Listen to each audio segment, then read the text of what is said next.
Euskal Herria irratian kultura arloa. Eusko ikaskuntzarekin batera saiatzen ari gara astez aste kulturaren zabalkundea eginez hemen Euskal Herria irratian, eta elkarrekin egiten dugu horregatik kulturgintzaren aldizkari hau, kultur arloa. Alexander Tapia Perurena, Navarreriako euskal olerkaria.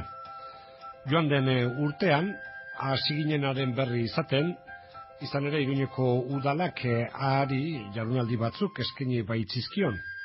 Nortzen, zen lan egin zituen, eta halakoak aho belarrira ezagutzera eman ziren jendaurreko jardunaldi eta saio batzuren bitartez.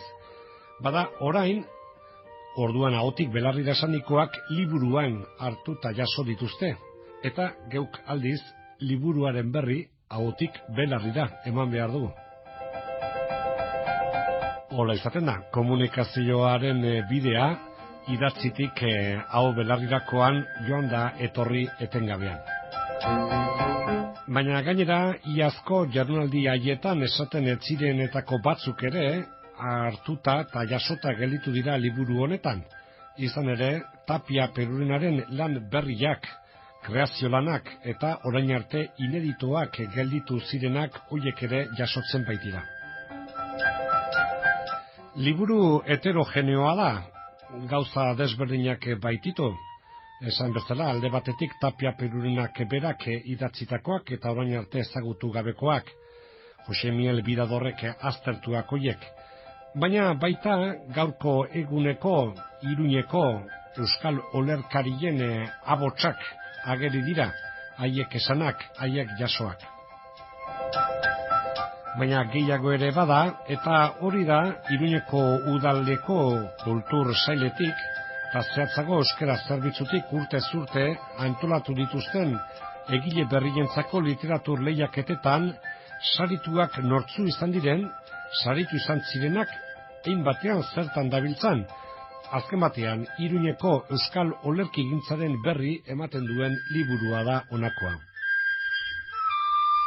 Bada honen notizi izanen dugu, lehendabizi Iñaki Azkonak eta euskararen arduradunak Iruñeko udalean emanen dizkigu deskribapenak, eta ondotik Maite Lakar adituko dugu.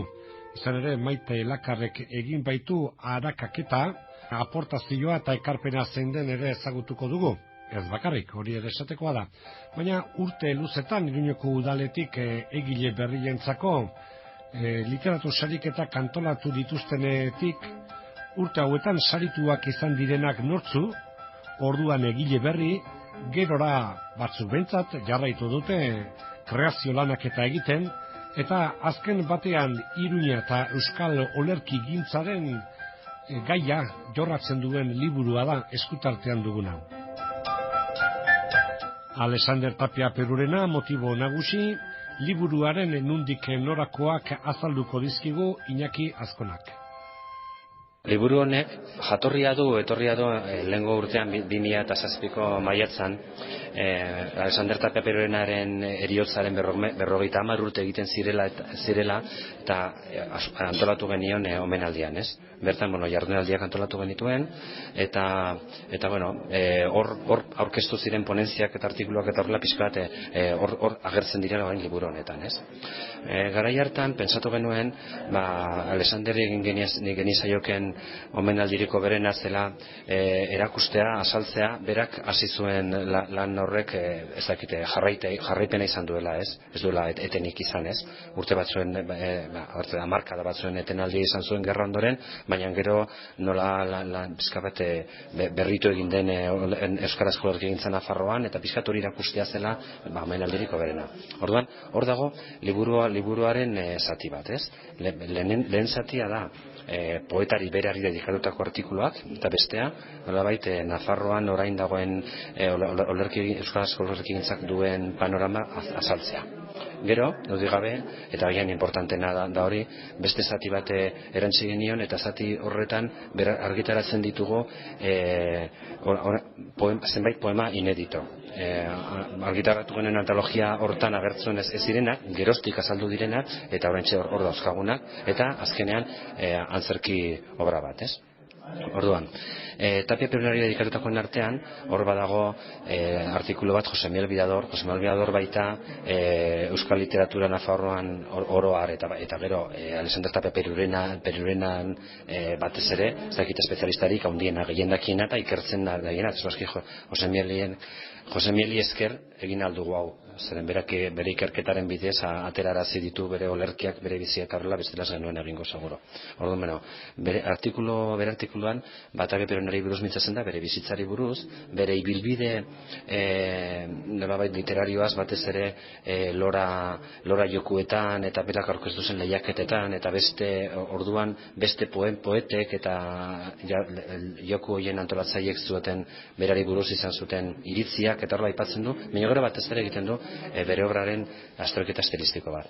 Hartzen du korpusa eta hartzen du gero obra eta obran aztertzen du bastak ze gaiak jorratu zituen, adibidez, batez jorratu zuen maitasuna, jorratu zuen aberria, abestaltasuna, natura, eta gero nolabait bere obra osoan dagoen gaia da natura eta religioa, pizkat bere zen religioso hori, ez?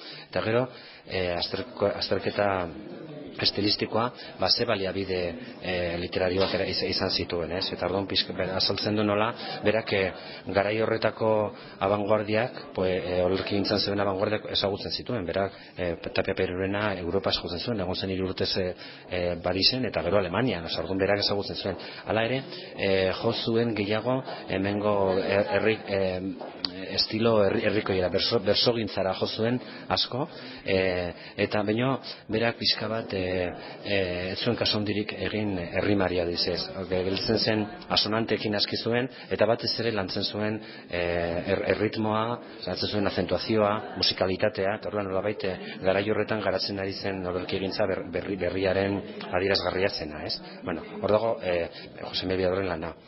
Josetxo Azkonak jardunaldi hauetan, Mikel Elizabarekin batean, errezitaldi bat egin zuen Alexander Terren poemekin, eta berak kontatzen du nola izan zen, nolabait poeta hau aurkitzea, ez? Nola hasi zen irakurtzen, nola bere bersoetan, bere munduan sartzen, eta horrela, eta kontatzen du, hori, ez? Gainera, kontatzen du oso modu positiboan, izugarri gustatu zitzaion, eta gozatu zuen, eta kontatzen du ere hori, eta gero errezitaldian nola joan zen, ez? Gero hortaz gain badago Maite Lakarrek egindako lana eta Angel Errok idatzitako artikulu bat, bertan osatzen du Maite Lakarre eta Aintzane Galardiren lana. Zen hain zuzen izan ziren poetak lehiaketara aurkeztu ez zirenak, edo gutxienez saria jaso zutenak, baina egon daudenak eta gainera kalidad handikoak, orduan berak beste nomina bat ekartzen du 11 poeta. Orduan, 25 poeta lehiaketan, 11 lehiaketaz kanpo, eta geroztik orain ja, ez dakit, edo etxarte edo Jan Orzaiz bezala, beste batzuk ari dira etengabe ateratzen, ez? Jardunaldietan ere eskatu genien beste poetien nolabait bere poetikari buruz, bere jardunari buruz hitz egitea. Eta egon ziren Patxiku Perurena, Juanjo Lasagarre eta Angel Erro. Hauetatik Angel Erro eta Juanjo Lasagarre animatu dira gero idatzita ekartzeko bere poetikaren nondik norakoa, ez? Eta hemen azaltzen dira oso artikulu politak. Angel Errok azaltzen du berak asko maite duen poema baten genesia eta garapena nola egin duen, ez? Bururatu zitzaionetik lehenengo konzeptua da lehenengo hitza azkeneraino, eta gero Juanjo Lasagarrek egiten du nola azaltzen du ze poetak eta ze poemak izan duten eragina bere obran, ez? Mino badago historia bat, berak asmatu ditu ere horiek, ez? Eta oso artikulu politak dira. Eta gero, Felipe Juaristik aurkeztu zuen ponentzia bat ere, olerkia, poesia eta egiaren artean dauden harremana oso artikulu polita. Eta horrekin pasatuko ginateke hain zuzen Tapia Perurenaren korpusa osatzen duten obra hauei, ez? Hauekin. Eta hemen dauzkago 21 olerki berriak, olerki hauek batzuk argitaratuta daude, baina gehienak agertu dira poetak zituen paperak eta dokumentuen artean. Kontuan hartu berda Jose Miel Bidadorrek orain dela oso gutxi arte ezin izan zuen lan horiek eskuratu, lan horien berri izan.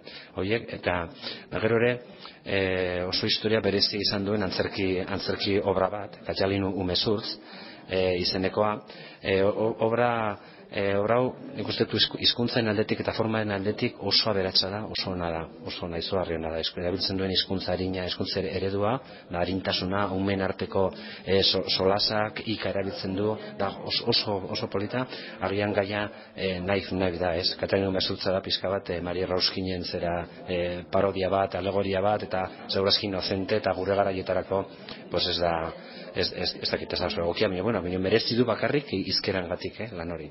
Lan honek oso periplo berezia izan zuen, ez eren Jose Maria Satruztegik aurkitu zuen Kaldereria kalean zegoen Areta liburuen darretan, bigarren eskuko liburuak sartzen zituen batez ere, eta egun baten zen ari zenan liburu zahar bat arakatzen, eta aurkitu zuen horrien tartean, justu obra hau ikusi zuen, eta gaina sinatua zegoen, eta Santa Pepe Lorena eta horrela, eta pensatu ze aurkikuntza egin zuen, ez? Berak argitaratu zuen, garai horretako 1958an uste dut, Egan aldizkarian, eta geroztik ez dugu ez zuen erapen handirik izan uste dut, eta baina ekarri dugu ere onera, ez?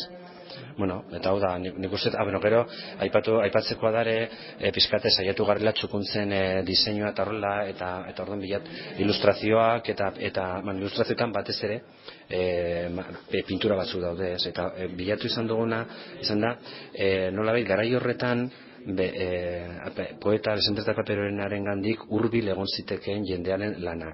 Eta hor ekarri dugu Javier Zigaren margoak, Enrique Zubiri, Manezaundi ere idatzi zuen, pintorea zen, baina baita ere euskaraz idatzi zuen margoak, eta Inocencio García sartaren lanak. Hiru hauek euskaltzaleak ziren, jeltzaleak izan ziren, garai horretan bizi izan ziren, orduan pentsatzen dugu Alexander Paperorenarekin harreman handia izango zuten, eta oso pintoreak onak ziren, eta hemen horren lekukoa da liburu honetan agertzen ditugun kuadroak benetan politak direla. Eta gero hori osatu dugu zenbait argazki eta batez ere familiak utzitakoak, eta grabatu eta argazki batzuk ere garai horretako Iruña irudikatzera edo ez dakit laguntzen dutenak, ez? Iñaki Azkona aditu dugu, eta orain Maite Lakarren esanak. Alexander Tapia Perurena figura nagusi, baina ein batean azken urte hauetako Iruñeko hiri honetako euskal olerkigintzaren notizi ematen digun liburua da honako hau. Eta hain zuzen Iruñeko udaletik antolaturiko literatur sariketa hoietan nor izan den saritua, eta ein batean autore hoiei jarraimendua egitea da, hemen eskutartean izan duten lana. Xehetasunak Maite Lakarrek. Jose Miguel Biradorrek eta Iñaki Azkonak eskaini ziguten lan hau egitea, ikerketa hau egitea, eta gogo honezekin genion, bai. Guk aztertu genuen Iruñeko udalak antolatu du urtero egile berrientzako literatur lehiaketa bat, eta guk aztertu gu olerkigintza sailari dagokiona. Orduan 20 urtez, 85-etik 2005-era bitarteko tarte horretako lan guztiak aztertu ditugu, eta pixka bat saridun bakoitzaren ibilbideari jarraitu diogu. Orduan, gure azterketa izan du da kuantitatiboa eta estilistikoa. Kuantitatiboa egiteko zailtasun gehiago izan ditugu, jendearekin kontaktatzea zaila baita, artxiboetara joan behar izan genuen eta horrela. Orduan hor begitu genuen, zenbat jende aurkeztu zen, zenbat sari eman ziren, deialdiak nola aldatzen joan diren denborantzear, saritutakoen ibilbidea zein izan zen, eta horretarako itzen genuen saritutako bakoitzarekin 25 izan ziren saritutakoak, bai. Eta hori, aile galdetu genien, ja beste poesiaren munduan segitu zuten, zerbait argitaratu zuten, sari gehiago irabazi zuten, eta haien ustez ja lehiaketek zerbaiterako balio zuten, edo lehiaketa honekin zerbait lortzen zen. Azken batean lehiaketa honen helburua itzen, jende berria ezagutaraztea eta bultzatzea nola gaitez. Eta gero ikerketa estilistikoaren aldetik, ikusi genituen saritutako lanak, ze gaio arratzen zuten, ze baliabide estilistiko erabiltzen zen, eta bar. Orduan, hori esan duten bezala, 25 saritu izan dira 20 urte hauetan zehar, batzuek 3 sari irabazi dituzte, batzuek 2, batzuek bakarra, eta horien artean izen haunditz badire, Angelo Epaltza, Juan Jolo Sagarre, Jose Miguel Birador, Juan Txurdiro, Ángel Marierro, Castillo Suárez, Berizquierdo, Jose Azkona, bai? Eta horiek poesiaren munduan eta literatur munduan segitzutena. Niretaz gain, lehenago gaztelan esan zuen bezala, Patxi Uartek, komitzikigintza eta badu ditzen handia, Gorka Urbizu Berretxarrakeko abeslaria, bai. Hori. Eta nahi liburu honetan, ateratzen da edo argitara eman duzuen lan hori, ezta? Bai, Aintzanek eta biok egin genuen lana liburuan ageri da, gure azterketatxo hori, eta pixka bat, hori, autorez, lehendabizi hitz egiten dugu lehiaketari buruz, aldaketa izan den, pixka bat kokatzeko, bai? Eta ja gero bagoaz, saritutako autore bakoitzarekin, eta ja, dena, lehiaketari buruz zer esan duen, zein esan duen bere ibilbidea, eta bere poemak aztertuta. Iruñeko euskal olerkigintza, autoreak, gazteak gehienak, Alexander Tapia Perurena, Nabareriako euskal olerkaria, hoien notizi liburu batean bilduta. Maite Lakar aditu dugu azken minututan, aurretik Iñaki Azkona. Horixe izan dugu gaurko geure kulturgintzaren aldizkari honetako gaia, euskal olerkigintza Iruñan.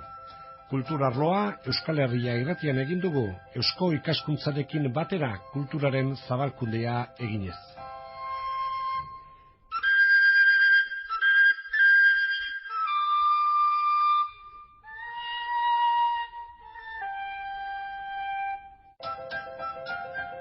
Eusko ikaskuntza, jakitez.